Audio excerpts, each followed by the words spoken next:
안녕하세요 여러분. 오늘 하루도 주님의 은혜와 평강이 여러분의 삶 가운데 가득하기를 축복합니다. 오늘 본문은 어제에 이어서 사무엘하 7장 18절부터 마지막 절까지 보도록 하겠습니다.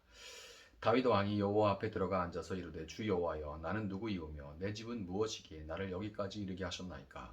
주 여호와여 주께서 이것을 오히려 적게 여기시고 또 종의 집에 있을 먼 장래의 일까지도 말씀하셨나이다. 주 여호와여 이것이 사람의 법이니이다. 주 여호와는 주의 종을 아시오니 다윗이 다시 주께 무슨 말씀을 하오리이까. 주의 말씀으로 말미암아 주의 뜻대로 이 모든 큰 일을 행하사 주의 종에게 알게 하셨나이다. 그런즉 주 여호와여 주는 위대하시니 이는 우리 귀로 들은 대로는 주와 같은 이가 없고 주 외에는 신이 없음이니이다. 땅의 어느 한 나라가 주의 백성 이스라엘과 같으리이까. 하나님이 가서 구속하사 자기 백성으로 삼아 주의 명성을 내시며 그들을 위하여 큰 일을 주의 땅을 위하여 두려운 일을 애굽과 많은 나라들과 그의 신들에게서 구속하신 백성 앞에서 행하셨사오며 주께서 주의 백성 이스라엘을 세우사 영원히 주의 백성으로 삼으셨사오니 여호와여 주께서 그들의 하나님이 되셨나이다. 여호와 하나님이여 이제 주의 종과 종의 집에 대하여 말씀하신 것을 영원히 세우시며 말씀하신 대로 행하사 사람이 영원히 주의 이름을 크게 높여 이르기를 만군의 여호와는 이스라엘 하나님이라 하게 하옵시며 주의 종 다윗의 집이 주 앞에 견고하게 하옵소서. 만군의 여호와 이스라엘의 하나님이여 주의 종의 귀를 여시고 이르시기를 내가 너를 위하여 집을 세우리라 하셨으므로 주의 종이 이 기도로 주께 간구할 마음이 생겼나이다. 주 여호와여 오직 주는 하나님이시며 주의 말씀들이 참되시니이다. 주께서 이 좋은 것을 주의 종에게 말씀하셨사오니 이제 청하건대 종의 집에 복을 주사 주 앞에 영원히 있게 하옵소서. 주 여호와께서 말씀하셨사오니 주의 종의 집이 영원히 복을 받게 하옵소서 하니라. 아멘.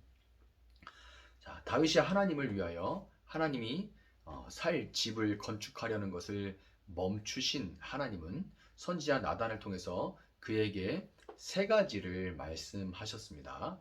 먼저 첫 번째 말씀하신 것이 내가 살 집을 건축하는 것이 아니라 여호와 네 하나님 내가 너를 위하여 집을 짓는다라는 말씀입니다. 이것이 첫 번째 하신 말씀이죠. 하나님은 창조주시고 우리는 그분의 피조물일 뿐입니다.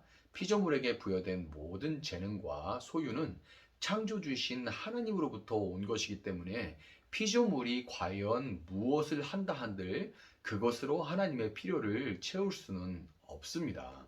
하나님은 사람처럼 또 무언가가 부족해서 결핍을 느끼시는 그런 분도 아니시기 때문에 피조물로서 사람은 우리 인생의 집을 지어주시는 분이 하나님이시라는 것을 인정하고 그분으로부터 공급받은 모든 것으로 그분께 감사와 영광을 돌려드릴 수 있을 뿐인 거죠. 우리가 감사와 영광을 드린다 라고 말하지 않고 돌려드린다 라고 말하는 것은 그것이 내가 만들어내는 어떤 것이 아니기 때문에 그래요. 그래서 뭐 감사 헌금을 하면서 혹은 뭐 찬양을 하면서 내가 뭐 감사를 하고 드리고 하면 그 마음을 기쁘게 할 수 있고 뭐 이런 게 아닙니다. 그분께로부터 받은 것을 그분께 돌려드릴 뿐인 거예요. 자, 다음으로 다윗의 수완이 차서 나이가 차서 그의 조상들과 함께 누울 때에 하나님께서 그 몸에서 날씨를 그의 뒤에 세워서 그의 나라를 견고하게 하겠다 하는 그런 말씀을 또 하시죠. 자, 자녀를 통해서 대가 이어진다는 것은 아직은 실제적으로 체험할 수 없는 영원한 삶을 미리 보여주는 역할을 합니다. 제가 큰아들을 이제 처음 얻었을 때 어떤 마음이 들었냐면요. 이제 나는 세상에서 할 일을 다 했다라는 그런 생각이 들었었어요. 그게 무슨 얘기냐면 저랑 똑같이 생긴 이 아이를 이제 낳음으로써 내가 없어도 나는 이어지겠구나라는 그런 생각이 들었습니다. 이게 어떤 영적인 어떤 의미를 주냐면요. 우리가 영원한 나라, 영원이라는 것에 대해서 눈으로 보이는 그런 세계가 아니죠. 그래서 우리가 자녀를 통해서 대가 이어지는 이 모습을 통해서 영적으로 우리가 영원한 하나님 나라를 여기서 유추해 낼 수가 있는 겁니다. 만약에 이 땅이 지속되고 역사가 계속해서 진행될 거라는 확신이 없다면 살면서 행하는 모든 일은 그저 허무한 일이 될 뿐입니다. 그저 허무한 일이 될 뿐이죠. 위인들의 생애와 그들이 남긴 유산을 우리가 기억하는 것은 지구라는 공간 속에 사는 우리에게 역사라는 시간이 여전히 진행되고 있기 때문이죠. 그들이 손을 씻었고 발을 씻었던 그 물이, 역사라는 시간의 물이 지금 우리에게도 흘러가고 있기 때문에 그들이 그 손을 씻고 발을 씻었던 것들이 지금 우리에게 의미가 있는 거죠. 그 역사가 단절되지 않았기 때문에. 다윗의 죽음 이후에도 그의 자손을 통해 일하시겠다는 하나님의 말씀을 통해서 다윗이 이 땅에서 행하는 모든 일은 영원에 있게 되는 겁니다. 하나님이 너의 죽음 이후에도 너의 자손을 통해서 일하시겠다라는 이 말씀이 없이는 이 땅에서 행하는 모든 일들은 다 허무하고 의미 없을 뿐이고, 하나님이 그 자손을 위해 통해서 일하시겠다 할 때에 내가 하는 모든 일들은 영원의 나라에 있는 의미 있는 일이 되는 거죠. 마지막으로 하나님은 다윗의 자손에게 아버지가 되시고 그는 하나님께 아들이 될 것이며, 그가 만일 죄를 범하면 하나님께서 사람의 매와 인생의 채찍으로 징계하시겠다, 이렇게 말씀을 하십니다.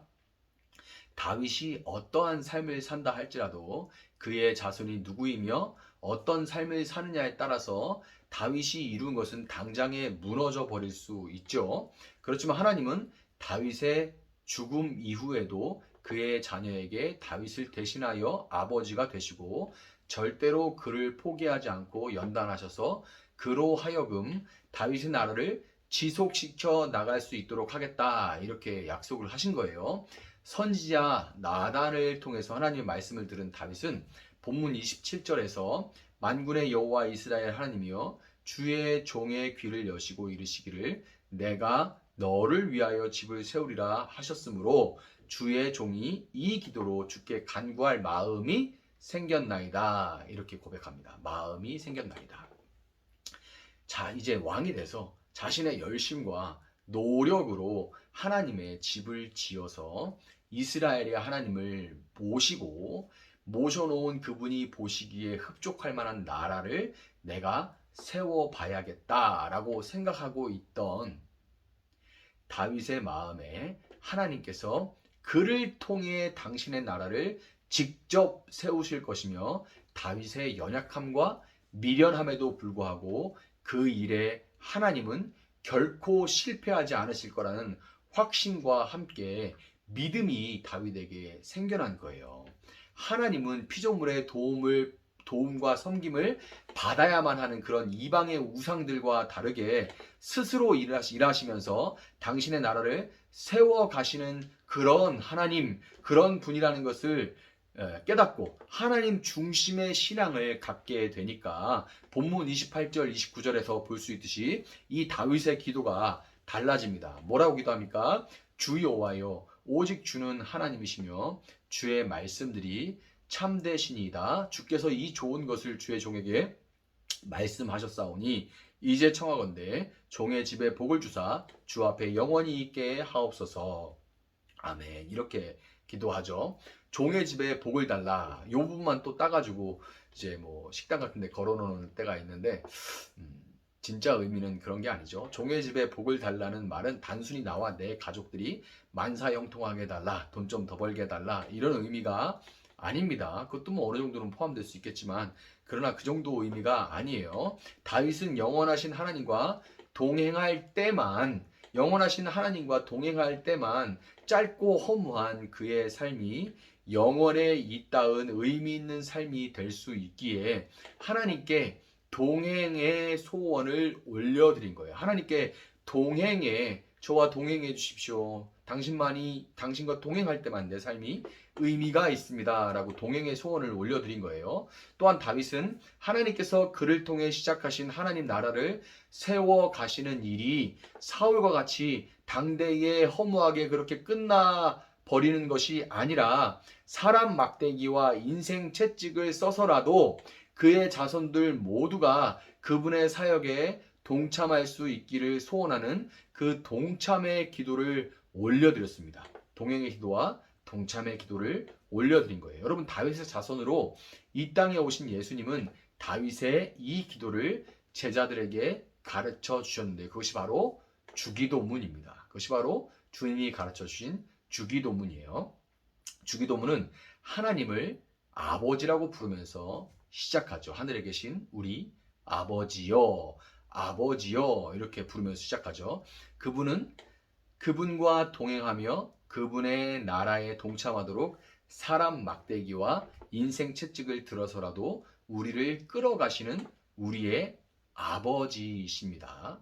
그리고 또 주기도문이 어떻게 해요? 뜻이 하늘에서 이룬 것 같이 땅에서도 이루어지다. 이거를 기도하죠. 주기도문은 쉼없이 일하시는 하나님의 신실하심을 믿는 우리는 그분의 뜻이 하늘에서 같이 이 땅에서도 이루어지기를 소원하면서 그분의 일하심에 동참해야 되는 거예요. 이것이 주기도문에서 우리가 고백하는 그 기도인 겁니다.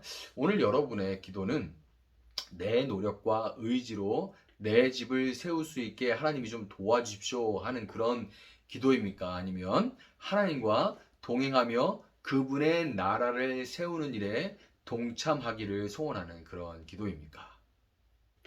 선지자 나단을 통한 하나님의 말씀에 그 기도가 바뀐 다윗과 같이 이 말씀을 통해서 동행과 동참의 기도를 올려드리는 여러분들이 될 수 있기를 예수님의 이름으로 축복합니다. 잠시 기도하겠습니다. 사랑하시는 하나님 감사합니다. 이렇게 오늘도 주의 말씀을 저에게 허락하여 주셔서 감사합니다. 주님께서 우리와 함께 하실 때만 우리 삶이 의미가 있고 주님의 나라의 그 일에 우리가 동참하는 기쁨을 또한 영광을 또한 누릴 수 있게 하여 주시기를 원합니다. 다윗이 기도했던 대로 이제는 우리가 주기도문을 외우는 것이 아니라 그 주기도문으로 함께 기도하며 주의 나라가 주의 뜻이 하늘에서 이룬 것 같이 오늘 우리를 통하여 이 땅 가운데도 이루어지기를 소원하며 나아갈 수 있는 저희들 또한 저희들의 하루가 되어질 수 있도록 하나님 함께하여 주시옵소서. 감사하며 예수님의 이름으로 기도합니다. 아멘. 오늘 주신 말씀 붙들고 계속해서 기도합니다.